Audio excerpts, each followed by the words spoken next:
Welcome back.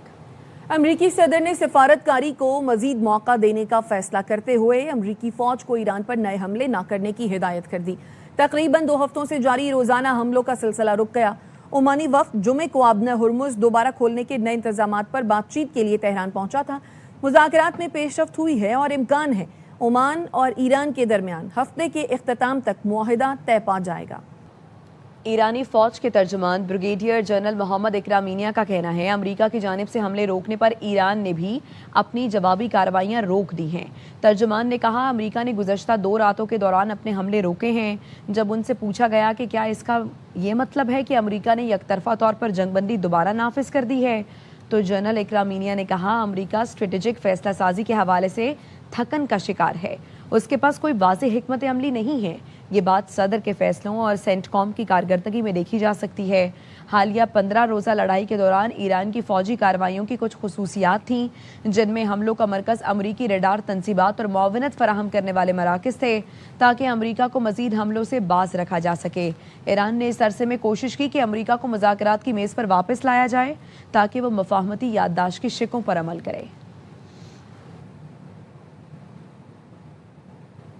पासदारान इनकलाब ने दावा किया है कि इस्लामाबाद मफाहमती याददाश्त की खिलाफ वर्जी के बाद से ईरानी हमलों में 200 से ज़ायद अमरीकी फौजी हलाक हो चुके हैं, जबकि जख्मियों की तादाद इससे कहीं ज़्यादा है। तर्जुमान जनरल हुसैन मोहबी ने ईरानी सरकारी खबर रसा एजेंसी को इंटरव्यू में दावा किया कि खित्ते में अमरीकी फौजी अड्डों पर ज़मीन पर खड़े 11 जंगी तैयारे और हेलीकॉप्टर तबाह किए। ईरानी हमलों में खित्ते में अमरीका के 8 फौजी मराकज़ को निशाना बनाया गया, जबकि एक मकाम पर मौजूद 20 हिफाजती शेल्टर्स भी तबाह कर दिए। 17 ड्रोन्स शेल्टर में मौजूद F-15 जंगी तैयारा, P-8 तैयारा, C-17 ट्रांसपोर्ट तैयारा और 8 रीफ्यूलिंग एयरक्राफ्ट तबाह हुए। जनरल हुसैन ने कहा अमरीकी हुकूमत को सहाफ़ियों को तबाह होने वाले अमरीकी फौजी मराकज़ का दौरा कराना चाहिए, ताकि वो खुद अंदाज़ा लगा सकें कि कितने अमरीकी फौजी मारे गए हैं। ईरानी वज़ीर ख़ारिजा अब्बास अराग़ची ने यूरोपीय यूनियन के नुमाइंदे से टेलीफोनिक राबता किया और यूक्रेनी फ़ौज के ईरान के करते हुए आलमी बरादरी से ज़िम्मेदारों और उनके पुश पनाहों के खिलाफ फैसला कुन कार्रवाई का मुतालबा किया। दोनों फरीकैन ने खित्ते में कशीदगी कम करने के लिए सिफारती कोशिशें तेज़ करने पर जोर दिया। इससे पहले ईरानी वज़ारत ख़ारिजा ने तेहरान में यूक्रेन के अबूरी नाज़िमुल उमूर को तलब करके शदीद एहतजाज रिकॉर्ड कराया। वज़ारत ख़ारिजा के नुमाइंदे मुन्नुचह मुरादी ने कहा शहरियों की जानो माल, कौमी सलामती और मुल्की मफादात के खिलाफ किसी भी जारियत का भरपूर जवाब दिया जाएगा। ईरान का बरतानिया को अमरीकी फौजी कार्रवाइयों में शामिल न होने का इंतबाह। पासदारान इनकलाब ने खबरदार किया है अगर बरतानिया ईरान के खिलाफ फौजी मुहिम जोई का हिस्सा बनेगा तो नताइज का खुद जिम्मेदार होगा। ऐसी सूरत में बरतानिया हमारा यकीनी और जायज़ हदफ बन जाएगा। अमेरिका की किसी भी फौजी मुहिम में बरतानवी ताउन का मुनासिब जवाब दिया जाएगा।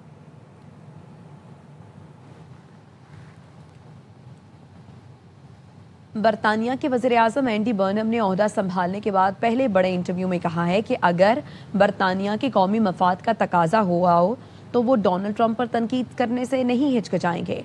BBC से खुसूसी इंटरव्यू में बर्नम ने कहा ट्रंप के साथ उनकी पहली बातचीत खुशगवार रही और उन्होंने अमरीकी सदर को वाकई गर्मजोश शख्स पाया। जब उनसे दोबारा पूछा गया कि क्या वो अमरीकी सदर पर एतमाद करते हैं तो बरतानवी वज़ीर-ए-आज़म ने बराह रास्त जवाब नहीं दिया और कहा दुनिया बदल रही है, हालात जैसे जैसे सामने आए वैसे ही उनका जायज़ा लेना होता है। आपको हर चीज़ से पहले अपने कौमी मफाद का ख्याल रखना होता है। जो बात दुरुस्त समझते हैं उसे कहने से गुरेज नहीं करेंगे। बर्नम ने मजीद कहा मेरी ताकत अवाम के करीब रहने में है और वज़ीर-ए-आज़म बनने के बाद भी ये नहीं बदलेगा।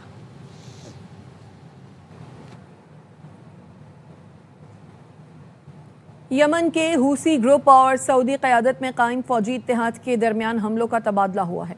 हूसियों ने बयान में कहा सऊदी अरब में ऑयल रिफाइनरी और तनसीबात को निशाना बनाने का दावा किया है। कहा हमले में दर्जनों क्रूज मिसाइल, बैलिस्टिक मिसाइल और यमन में तैयार करदा ड्रोन इस्तेमाल किए गए। दूसरी जानिब सऊदी हुकाम का कहना है कि तमाम हमलों को फ़ज़ाई दिफाई निज़ाम के जरिए कामयाबी से नाकाम बना दिया गया। हूसियों का कहना है अगर सऊदी अरब ने यमन का मुहासरा खत्म न किया तो वो मिसाइल हमले जारी रखेंगे, बहरी नाकाबंदी बरकरार रखेंगे। ایران نے سعودی عرب اور یمن کے درمیان حالیہ تنازع کو بات چیت کے ذریعے حل کرنے کا مطالبہ کیا ہے۔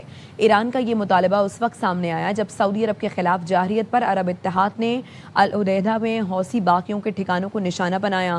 ایرانی وزارت خارجہ کے ترجمان اسماعیل باقائی نے اپنے بیان میں کہا، یمن کے بحران کا منصفانہ حل تلاش کرنا ناگزیر ہے۔ طے شدہ روڈ میپ پر مکمل عمل درآمد ہی یمنی عوام کی مشکلات کے خاتمے اور خطے میں امن اور استحکام برقرار رکھنے کا واحد مؤثر راستہ ہے۔ اسماعیل باقائی نے یہ بھی کہا، خطے میں امریکہ کی پالیسیز نے یمن کی صورتحال کو مزید پیچیدہ بنا دیا ہے۔ ایران نے امریکہ کے ساتھ جنگی محاذ کے دوران 18 ارب ڈالر کا تیل فروخت کر دیا۔ ایرانی وزیر تیل محسن پاک نژاد کے مطابق 28 فروری سے شروع ہونے والی جنگ اور اس کے بعد جنگ بندی کے عرصے میں ایران نے مجموعی طور پر 18 ارب ڈالر مالیت کا تیل فروخت کیا۔ ان میں 11.5 ارب ڈالر کی فروخت جنگ کے دوران جبکہ 6.5 ارب ڈالر کی فروخت جنگ بندی کے دوران ہوئی۔ ایرانی حکام کے مطابق اس آمدنی سے ملک کے سالانہ بجٹ میں تیل سے متوقع آمدنی کا 60% سے زائد حصہ پورا ہوا۔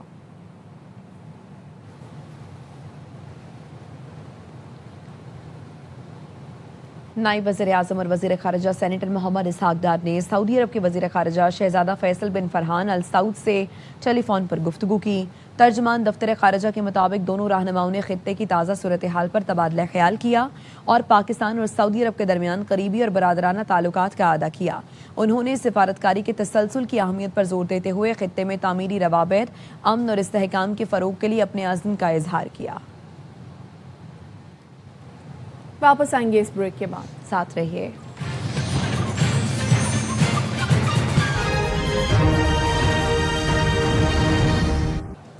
اور آزاد جموں کشمیر میں عام انتخابات کے لیے پہلے مرحلے کی پولنگ کل ہوگی۔ ضلع کوٹلی کی 6 نشستوں پر کوٹلی سٹی LA10 میں 87,000 سے زیادہ ووٹرز حق رائے دہی استعمال کریں گے۔ پیپلز پارٹی، مسلم لیگ نون اور استحکام پاکستان پارٹی کے امیدوار مد مقابل ہیں۔ اسی پر بات کرتے ہیں، ہمارے ساتھ ہمارے نمائندے موجود ہیں۔ غلام اویس، بتائیے غلام اویس، کیا صورتحال دیکھ رہے ہیں وہاں پر؟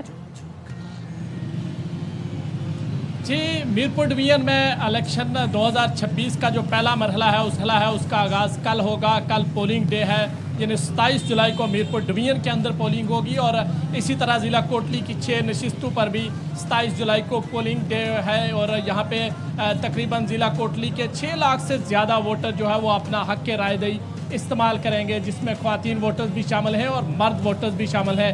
اس وقت اگر بات کی جائے تو 6 سیٹوں پر پیپلز پارٹی اور نون لیگ کے درمیان کڑا مقابلہ ہے، جبکہ اس کے علاوہ استحکام پارٹی کا بھی ایک اچھا خاصا ووٹ بینک جو ہے وہ یہاں پہ دیکھنے کو مل رہا ہے۔ مختلف سیاسی جماعتوں کے کارکنان جو ہے وہ اپنے اپنے رہنماؤں کو، اپنی جماعتوں کو سپورٹ کر رہے ہیں اور ان کی کوشش ہے کہ کل کے دن جو ہے وہ زیادہ سے زیادہ ان کو ووٹ ملے۔ کمپین کا سلسلہ چونکہ رک چکا ہے، جو مہم تھی وہ رات 12 بجے ختم ہو چکی ہے، لیکن اب بھی جو ہے وہ مختلف جو امیدواران ہیں وہ کسی نہ کسی حوالے سے اپنے جو کارکنان ہیں، اپنے ووٹرز ہیں، ان تک رابطہ بنانے کی کوشش کر رہے ہیں۔ اس وقت ہم کوٹلی سٹی کے اندر موجود ہیں، اس کے ساتھ حلقہ راج محل، وہاں پہ مسلم لیگ نون کے ملک محمد نواز اور مسلم پیپلز پارٹی کے ملک محمد ظفر کے درمیان ایک بڑا مقابلہ ہے اور اس سٹی کے اندر حلقہ LA10 کے اندر چودھری محمد یاسین، استحکام پاکستان پارٹی کے ملک محمد یوسف اور اس کے علاوہ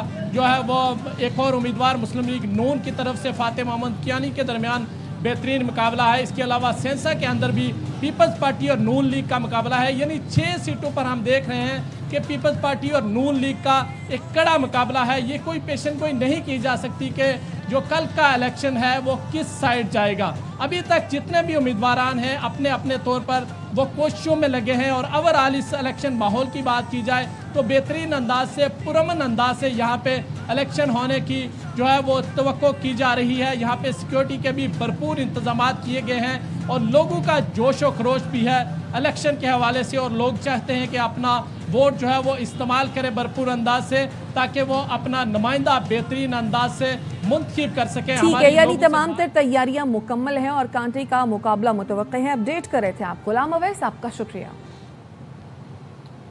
آزاد جموں کشمیر میں عام انتخابات کے پہلے مرحلے کے تحت کل ووٹ ڈالے جائیں گے۔ Chief election commissioner Ghulam Mustafa Mughal نے عوام سے اپیل کی ہے کہ وہ گھر سے نکل کر مرضی کے نمائندے کا انتخاب کریں۔ रियासत उनकी सिक्योरिटी यकीनी बनाएगी। वोटिंग के अमल में रुकावट डालने वालों के खिलाफ कार्रवाई होगी। 2026 मीरपुर डिवीजन से शुरू हो रहा है। सोमवार वाले दिन आवाम से जोर अपील करता हूँ इसमें भरपूर शिरकत करें। ये वो सही मौका है जिसमें आप अपनी हक राय दही इस्तेमाल करके अपना मुंतखब नुमाइंदा जो है अपनी मर्जी के मुताबिक चुन सकते हैं ताकि वो आपके मसाइल का हल करे। तमाम तर सिक्योरिटी फोर्सेस जो हैं वो पोलिंग स्टेशन पर होंगी। क्विक रिस्पांस फोर्स भी मौजूद होगी। लोग खलल डालने की कोशिश करेंगे, उनसे आईनी हाथों से निपटा जाएगा। आपकी पोलिंग स्टेशन पर जाने और वापस घर लाने तक रियासत जो है तमाम सिक्योरिटी की जिम्मेदार हो।